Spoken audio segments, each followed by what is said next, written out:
Okay. When you were talking earlier about human sacrifice and longevity, it's quite a thought, the number of Illuminati people who have come up in my research again and again who live remarkably long lives. People that come to mind, and not just long lives, but fit lives for most of it. One that comes to mind immediately is Henry Kissinger and George Bush, and then, although she's getting frail now, the Queen Mother in England. These are people that come up in my research, and they live long lives. It's quite a coincidence. You know, sir, in this life there is no such a thing as a coincidence. I know. These people like these, somehow rejuvenate themselves. I do not want to know exactly how. But when you see a man like Dr. Kissinger, a man who seems to be a very rock of immortality, a man who has changed little since the days of the Second World War, the man who was the leader of this man, namely President Eisenhower, is dead long ago, but Kissinger is still alive, going strong. I would like to point out a very interesting thing to you, sir, that in black communities, especially nowadays, people of extreme old age who still remain active in spite of their old age become targets of witch hunters. They become victims of witchcraft killers. My stepmother is today 98 years old, and at one time a group of young religious fanatics wanted to kill her as a witch because she was so old and had never been sick.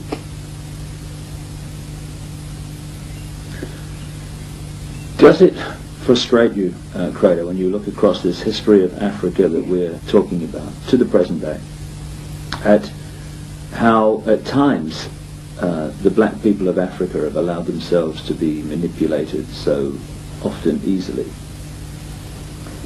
Yes, sir. It makes my heart to bleed, but at the same time, this is one of the proofs of the fact that in this world we are not the masters of our own destiny. This is one of the proofs that in this world we are controlled by forces far greater and far more ancient than we are. Nations are caught by these creatures, whoever they are, at a time of weakness. Nations are caught at a time when they are either emerging from major wars or at a time when people are coming together to form a new nation or a new tribe or a new clan. And that is where the terrible cheetah will catch them. You've had a remarkable life, not least because of the horrendous things that have happened to you.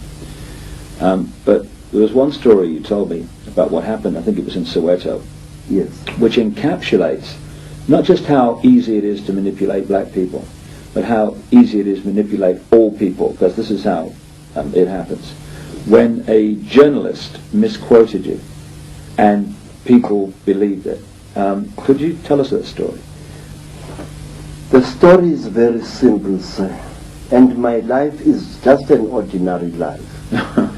First of all, after the Soweto unrest of 1976, all of us who had been supervisors in various municipality installations which had been damaged during the unrest were called before a judge in Pretoria. The name of the judge was Justice Seli.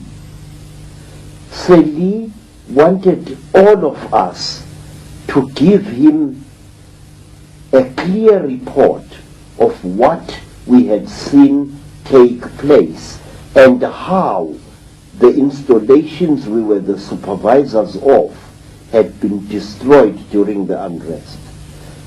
Many people were afraid of speaking at this inquiry, which was called the Seli inquiry. And we were promised that our names would remain anonymous. But when the inquiry was on, I noticed reporters at the inquiry in a place where they were not supposed to be.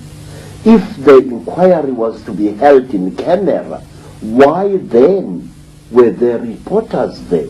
And amongst the reporters was a white woman, Helen Zille. Now, I spoke to the judge, answering his questions, and then I said to the judge, protection for workers in Soweto is completely inadequate. Innocent workers are being beaten up and sometimes killed by the rioting youths. Can't more protection be supplied to those of our people who are willing to work? And this white woman went on to write in the Rand Daily Mail newspaper that I had said that the army should be called into Soweto to quell the unrest. Now, here was a white woman defying the orders of a judge, breaking the law with impunity almost. Of all the people who testified in that place, some of whom said worse things than I said, only my name was betrayed. And after that, my home was attacked by 500 or more school children. It happened in September 1976. My wife was raped. My children were beaten and injured. How they managed to escape, I don't know. And I was stoned and stabbed many times. And when I was lying on the ground completely helpless, petrol was thrown over me. And that was when I knew fear, because we African people believe that if you are burnt to death, not only is your body consumed by the flames, but your soul is destroyed as well.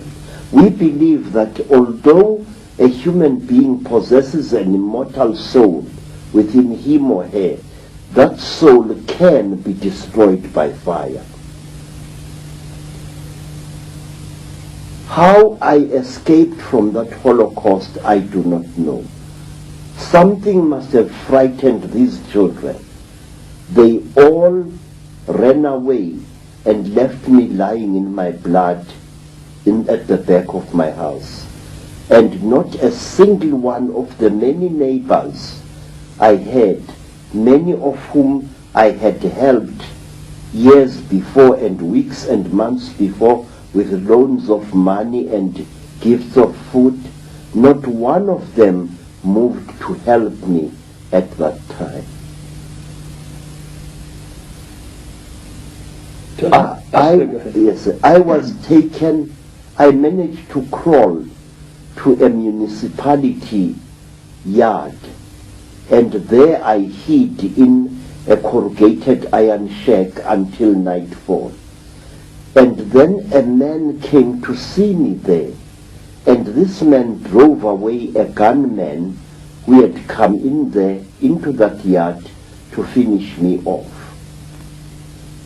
And this man took me through a hole in the fence to the house of a Sangoma, who is one of my followers. And that Sangoma, at great risk to her life, hid me under her bed until the police came to take me out of there. I was covered with wounds, and a broken knife was lodged in my body. And somebody had tried to cut off these two fingers. This is where the knife went in, and here it came out.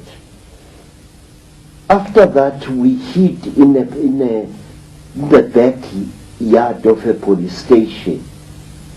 And after that, my immediate superior, a white gentleman who is a horticulturist, smuggled me out of Soweto with my family and took me to Natal, and where I stayed for over a year recovering from my injuries.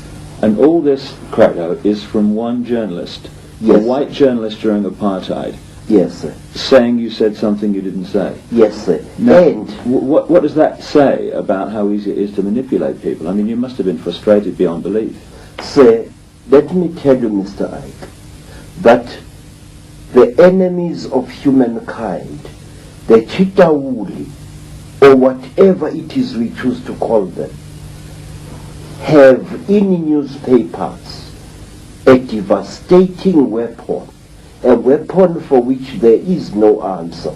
Using a newspaper, they can lash out at anyone, knowing that that victim cannot fight back.